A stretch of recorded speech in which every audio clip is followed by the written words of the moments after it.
কানপুর স্টেডিয়ামে record run তাড়া করে জিততে হতো ভারতকে, তবে সেই রেকর্ডটা খুব একটা আহামরি ছিল না ভারতের জন্য।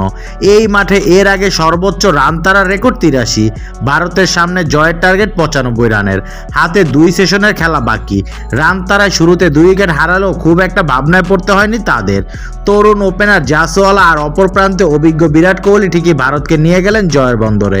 কানপুরে বৃষ্টিবিঘ্নিত টেস্টে খেলা হলো সর্বসাকুল্যে 2.5 দিন। স্বাগতিকদের দারুণ ব্যাটিং বোলিং আর আগ্রাসী পরিকল্পনাতেই ভারত আরও একবার প্রমাণ করলো কেন তারা টেস্টের নাম্বার 1 টিম।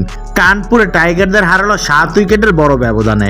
এর আগে চেন্নাই টেস্টেও সফরকারীদের হারতে হয়েছিল 280 রানের বড় ব্যবধানে। 2 ম্যাচের সিরিজে দবল দোলায় হলো নাজমুল হোসেন শান্ত বাহিনী।